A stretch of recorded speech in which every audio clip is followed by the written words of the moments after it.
Hi, it's Tamera Alexander. I'm here today to share a little bit about what inspired me to write my novella in Among the Fair Magnolias. But before I do that, I want to tell you that Among the Fair Magnolias releases July of 2015, and I wrote that with three other authors, Shelley Shepard Gray, Dorothy Love, and Elizabeth Musser, and we had such a good time writing these stories for you. They're all Southern historical love stories, and mine is set in Nashville, Tennessee, and mine is actually a Belmead Plantation novella. Some of you may know that I write some novels about the Belmead Plantation, and in my last Belmead Plantation novel, To Win Her Favor, Savannah Darby is a character who just grabbed my attention in that novel, and I knew in writing that story that Savannah's story had more to it, and that I had more I wanted to share.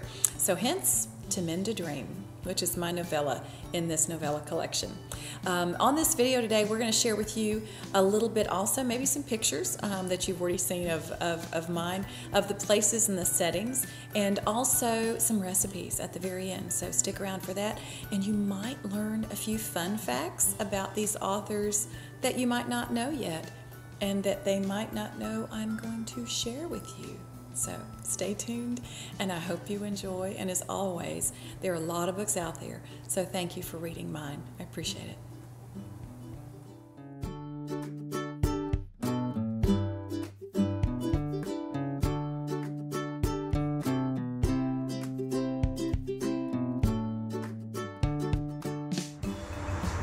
Bonjour tout le monde. Hi y'all. I'm Elizabeth Musser, a novelist originally from Atlanta, Georgia, and now living in Lyon, France. Come on inside my writing chalet, the tool shed where I work.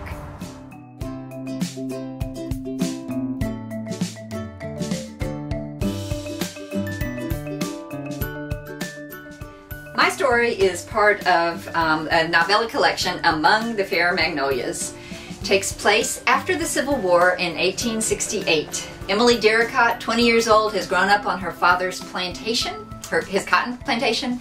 She is now helping to teach the former slaves to read and write. She's also fallen in love with one of them. And the Ku Klux Klan is on a rampage of murder and revenge. Join Emily as she fights for the rights of those she loves.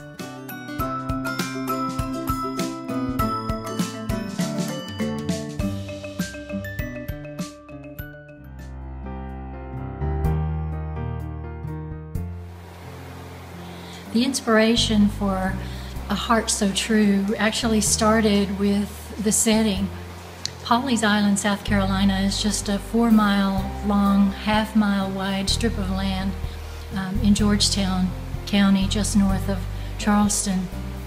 In the 19th century, the planters who had the vast rice plantations on the Waccamaw and the Pee Dee rivers would load up their families, their servants, their household goods and their livestock and move to Pawleys in the summertime to avoid getting yellow fever. And there they would stay until sometime around the 1st of November, which was after the first, what they call the black frost. That was a hard enough frost to kill out all the mosquitoes. When I got a chance to write another story, I knew I wanted to set it on Pawleys Island. And those of you who have read Carolina Gold may meet some of the characters from that book in this story. But A Heart So True is about Abby Clayton, a young girl who is the daughter of a wealthy politician who wants to run for governor. And her story is about how she has to choose between the desires of her heart and duty to her family. I hope you enjoy all of the stories in Fair Magnolias.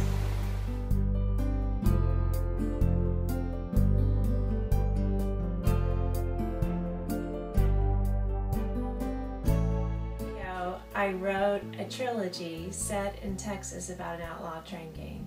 And when it was over, all the characters had had good endings except for one, and his name was Russell Champion. And I always felt kind of bad about that. Well, when the opportunity came to have a novella in this collection, I jumped at it because I really wanted to tell Russell's story. See, he's one of those guys that has been thinking about that old adage about how you can't go home again, and we were wondering if it was true, well, he and I. So I went ahead and had him come home, and he doesn't expect anything. He doesn't expect to be missed, he doesn't expect to be loved, and he doesn't expect to be welcomed. He pretty much plans to go, visit, prove to himself he was right to stay away, and leave again. But something unexpected happens. His mom has missed him and needs him. The ranch that he grew up on is run down and needs his help too. And this woman, Nora, the woman who he gave everything up for, needs him most of all. It's really pretty darn romantic. I hope you'll enjoy the story as much as I liked writing it.